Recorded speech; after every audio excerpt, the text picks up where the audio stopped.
Okay, picture this. It's 2026, and the Formula One grid has a brand new American powerhouse. Cadillac F1 is here, and they are not just filling a spot on the grid, they are absolutely shattering expectations for a new team.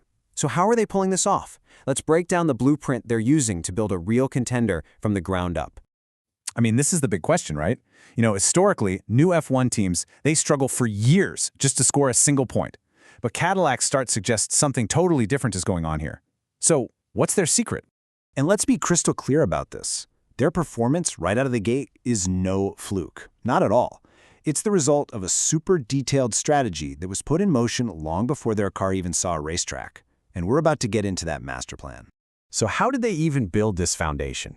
Well, Cadillac didn't just show up, cross their fingers, and hope for the best. Nope. They built their entire ambition on 4 incredibly solid pillars of success. It all kicks off with the full might of General Motors. And we're not just talking about a blank check here.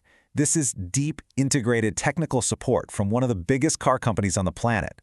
They took that power and paired it with some brilliant hires who knew the #1 rule for any new team. You can't develop a car that doesn't finish races. So their first focus was just bulletproof reliability. That let them unleash their super aggressive development plan to start chasing down the midfield. And here's the really smart play. They completely avoided that classic rookie mistake of starting from scratch. Instead, they went out and hired legendary guys like Nick Chester and Pat Simmons.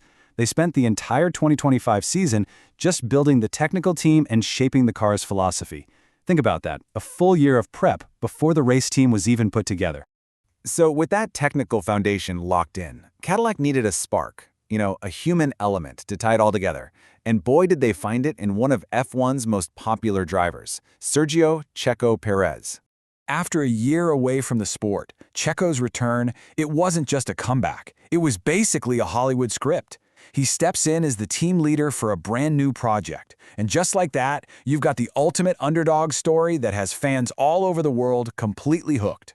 And this gives them a massive advantage, both commercially and culturally. I mean, Checo, as the face of a proud American team, has united this enormous fan base all across North and Latin America. It gives the team an instant, passionate following that other teams can only dream of building. But his value goes way beyond just being popular. Just look at the experience he brings to the table. Over 280 race starts. That means he's got this almost encyclopedic knowledge of how these cars work and evolve. He's been through countless rule changes, different tires, crazy race strategies. For a new team finding its feet, that kind of experience isn't just an asset, it's basically a compass. And he's not just experienced, he's a proven winner with 6 victories. That means he knows the pressure, he knows the strategy, and he knows exactly what it feels like to stand on that top step. That gives this new team an invaluable benchmark as they build their own winning culture from the ground up. And this number, 39 podiums, that just screams consistency. It shows an incredible knack for getting the absolute most out of his car, weekend after weekend. For a new team trying to figure out how good their car actually is, having a driver who you know is delivering at this level every single time, it's pure gold. It just removes a huge variable for the engineers. So let's connect all these dots. Signing Checo was so much more than a PR stunt. You could honestly argue it was the single most important strategic move Cadillac made. He's like the keystone holding their entire technical and commercial project together. His value really boils down to 3 critical things. First, his feedback is incredibly precise. He's the perfect bridge between the driver and the engineers. Second, because he's driven for a championship-winning team, he knows the target. He knows exactly what a top-tier car is supposed to feel like. And third, he's a commercial magnet, attracting the sponsors you need to fund a project this ambitious. And he's not doing it alone. They paired him with another veteran, Valtteri Bottas. Together, they make up one of the most experienced driver lineups you could possibly imagine. It's the perfect combo to fast-track the development of a brand new car. Okay, so let's zoom out and look at the final piece of this puzzle, the future. This entire structure is building towards a very clear long-term goal. Cadillac isn't just trying to survive their first season. They have a multi-year plan to get to the very top. And their plan is methodical. 2025 was all about preparation.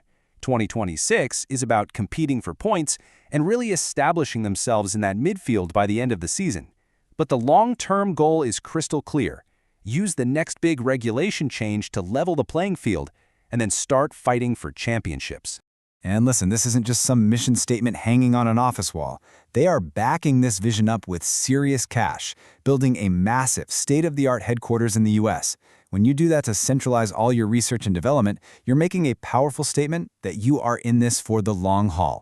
So when you put it all together, you got the immense power of General Motors, the genius of seasoned F1 veterans, and the incredible energy of a driver like Sergio Perez. That is a truly potent formula. Sure, it's still early days, but the question is no longer if Cadillac can compete. The real question is, are we watching the birth of Formula One's next great champion team?